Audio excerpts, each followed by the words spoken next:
Hello. வணக்கம் sir. வணக்கம். சொல்லுங்க. இப்போ கேரள மாநிலத்துல உள்ளாட்சி தேர்தல் முடிஞ்சிருக்கு. இதுல ஆமா. திருவனந்தபுரத்துல முடிவு பார்த்திருப்பீங்க. பாஜக ஆமா. வந்துட்டு ஆல்மோஸ்ட் வெற்றியை வந்துட்டு சூட்டியிருக்காங்க. எப்படி பாக்குறீங்க சார் நீங்க? இது பாஜகவுக்கு ஒரு பெரிய ஒரு கிரெடிட்டபிள் பர்ஃபார்மன்ஸ் நான் சொல்லுவேன்.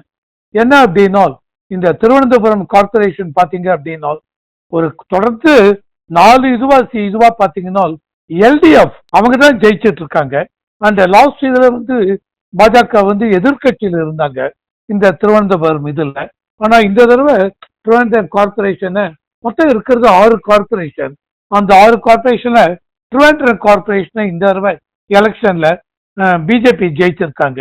இது பிஜேபிக்கு ஒரு பெரிய ஒரு கிரெடிட்டபிள் பர்ஃபார்மன்ஸ் அப்படின்னு தான் நான் சொல்லுவேன். இப்போ பல ஆண்டுகளாக பாத்தீங்கன்னா திருவனந்தபுரத்துல இடதுசாரிகள் கட்சி தான் வந்துட்டு வெற்றியை சூட்டிட்டு இருந்தாங்க. இந்த இடத்துல வந்துட்டு பாஜக தலைநகர் கேரளாவோட தலைநகர்ல பிடிச்சிருக்கு. எப்படி பாக்குறது சார்? அதாவது இது இந்த எலெக்ஷனை நீங்க பாத்தீங்க அப்படின்னு வச்சுங்களேன், ரெண்டா பிரிஞ்சிருக்கு. என்ன ரெண்டா பிரிஞ்சிருக்கு அப்படின்னா, அர்பன் அண்ட் ரூரல் அந்த மாதிரி. இந்த அர்பன் ஏரியாலாம் கம்ப்ளீட்டா யூடிஎஃப் காங்கிரஸ் அந்த கூட்டணி ஸ்வீப் பண்ணிருக்காங்க. அண்ட் ரூரல் இதெல்லாம் பாக்குறச்ச எல்டிஎஃப்னு. பட் கார்பரேஷன்ல வரும்போது இந்த கார்பரேஷன்ல மொத்தம் 6 கார்பரேஷன்ல 4 கார்பரேஷன் யூடிஎஃப் அவங்க ஜெயிச்சிருக்காங்க. இது ஒன்னு எல்டிஎஃப், ஒன்னு பிஜேபி. அந்த பிஜேபி இது ஒரு பெரிய ஒரு வெற்றியா தான் நான் பார்க்கிறேன். ஏன்னா இது வெற்றியினுடைய ஃபியூச்சர் நடக்க போற இதுக்கு வெற்றியுடைய முதல் கல் அப்படின்னு நான் சொல்றேன். ஏன்னா இதையும் தாண்டி முனிசிபல் அதுல பாத்தீங்கன்னு வச்சுங்க, 2 முனிசிபாலிட்டி இந்த தடவை பிஜேபி ஜெயிச்சிருக்காங்க. மெயினா பாலக்காடு ஜெயிச்சிருக்காங்க. அப்புறம் இந்த பல்லடம்னு ஒண்ணு இது பண்ணிருக்காங்க பிஜேபி. இது இப்போ இவங்க ஸ்ட்ராங்கா இந்த அர்பன் இதுல பாக்குறச்ச நிறைய வார்ட்ஸும் ஜெயிச்சிருக்காங்க. அதெல்லாம் பாக்குறச்ச பிஜேபி ஸ்லோவாக கேரளாவில் காலு ஊன்றுகிறது அப்படிங்கிறதுக்கு இது ஒரு முன்னுதாரணம். இல்ல பல இடங்கள்ல பாத்தீங்கன்னா ஆளும் கட்சியான எல்டிஎஃப் வந்துட்டு கீழே போயிருக்கு சார். என்ன காரணம் சார்? ஆமா, இது என்ன அப்படின்னு பாத்தீங்கன்னு வச்சுங்களேன். சோ இந்த கேரளாவை பொறுத்த வரைக்கும் சிவிக் பாடி எலெக்ஷன்ஸ் தான் அடுத்த வருடம் அடுத்த இதுல நெக்ஸ்டா வரப்போற எலெக்ஷன் எப்படி இருக்கும் அப்படின்னு ஒரு ட்ரெண்ட இது காமிக்கும்.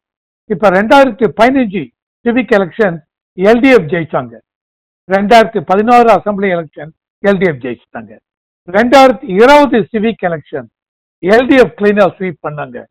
2021 அசம்பிளி எலெக்ஷன் எல்டிஎஃப் ஜெயிச்சாங்க. இப்ப 2025 சிவிக் எலெக்ஷன் இவங்க ஜெயிக்கிறாங்க. ஐ மீன் யூடிஎஃப் ஜெயிச்சிருக்காங்க.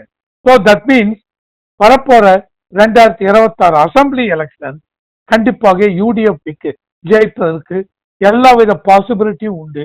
இந்த பழைய ட்ரெண்ட் எல்லாம் வச்சு பார்க்கும் பொழுது இந்த 2025 சிவிக் எலெக்ஷன் யூடிஎஃப் ஸ்வீப் பண்றதுனால 2026 அசம்பிளி எலெக்ஷனை இவங்க யூடிஎஃப் தான் ஜெயிப்பாங்க.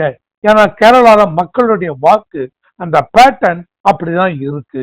இங்க முக்கியமா திருவனந்தபுரத்துல ஒரு மாற்றம் ஏற்படுவதற்கான என்ன காரணம்? ஏன் பாஜக தேர்ந்தெடுத்தாங்க சார்? அதாவது இந்த திருவனந்தபுரத்துல நீங்க பார்த்தீங்கன்னு வச்சுக்கோங்க, பொதுவாகவே இந்த எல்டிஎஃப் லாஸ்ட் இதுல இந்துக்கள் அவங்களுக்கு ஒரு வெறுப்பு வந்துருச்சு சார். எல்டிஎஃப் இது மேல ஒரு வெறுப்பு வந்துருக்கு. எல்டிஎஃப் விட்டு ஒதுங்கி போனாங்க.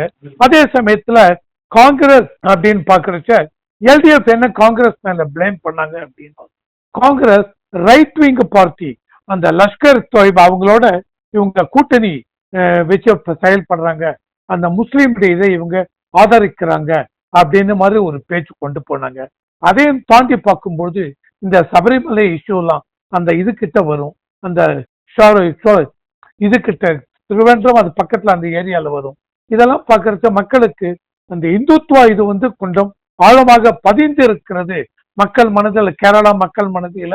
எஸ், இந்து அந்த இது பரவி இருக்கிறது அப்படிங்கிறது பார்க்கும்பொழுது திருவனந்தபுரம் இதுல ஒண்ணும் இல்லை சார். போன தடவை ஆப்போசிஷன் பார்ட்டியா இருந்தாங்க, இந்த தடவை இது ஜெயிச்சுட்டாங்க. அதனால இந்த வரக்கூடிய அசம்பிளி எலெக்ஷன் 2026 எலெக்ஷன் அசம்பிளி எலெக்ஷன்ல திருவனந்தபுரம் அதை சுற்றியுள்ள ஏரியா பாலக்காடு இந்த பக்கத்துல இருக்கிற அசம்பிளி கான்ஸ்டிடியூவன்சில கண்டிப்பாக பிஜேபி இந்த ட்ரெண்ட் கண்டினியூ ஆச்சினால் பிஜேபி கால் பதிக்க நிறைய ஜெயிக்கிறதுக்கு சான்ஸ் உண்டு அப்படிங்கிறது என்னுடைய பாயிண்ட். நன்றி சார். Thank you sir.